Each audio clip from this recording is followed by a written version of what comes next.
ఈ ప్రయాణం చాలా గొప్పగా అనిపిస్తుంది, కొంచెం భయం వేస్తుంది, బాధ్యత కూడా అనిపిస్తుంది.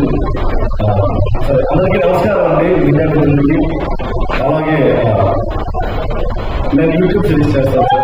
YouTube videos, YouTube web series ఆలోచించిన ప్రేక్షకులకి నా ప్లాట్ఫామ్ కల్పించిన కన్నడ మీడియాకి, మనం భరిస్తున్న ఇన్క్లూడెంట్ మెంబర్కి బ్యాంక్స్ అవ్వాలి. ప్రతి ఎపిసోడ్లో కంపెనీ కూడా పదాలు ఇంక్లూడ్ చేసేసి అన్ని ఎపిసోడ్ చేసే ప్రయత్నం కమర్షియల్గా డబ్బులు తీసుకుంటాం. నాకు సపోర్ట్ చేశారు, థ్యాంక్ యూ సో మచ్ అండి.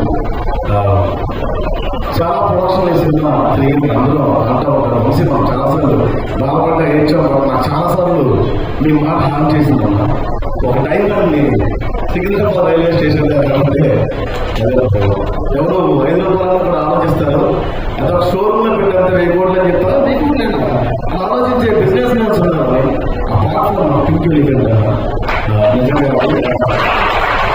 ఈ ప్రాజెక్ట్ మేము ఖచ్చితంగా చేస్తాము, సినిమా అయితే ఖచ్చితంగా చేస్తాం, ఆటోడలేదు కన్ఫామ్గా చేస్తామో తెలుసు, ఎలా చేస్తామో తెలియదు, ఎక్కడ చేస్తామో తెలియదు.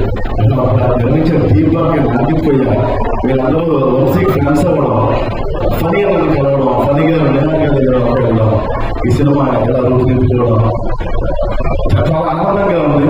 11 మంది హీరోలు 11 మంది హీరోలు అంటే 11 మంది హీరోలు లేదు, ఒకరి హీరో కదా.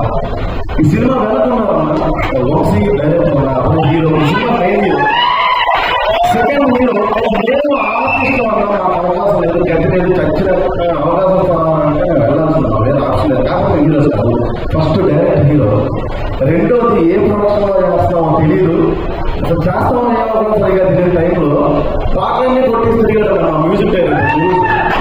నాకు తెలిసి ఏ మ్యూజిక్ డైరెక్టర్ కూడా పాటలు చేసి పాటలన్నీ రెడీ చేసి ప్రొడక్షన్ హౌస్ తిరగడం అలా తిరిగాడు. నా వాళ్ళతో హీరో ప్రొడక్షన్ హౌస్కి వచ్చిన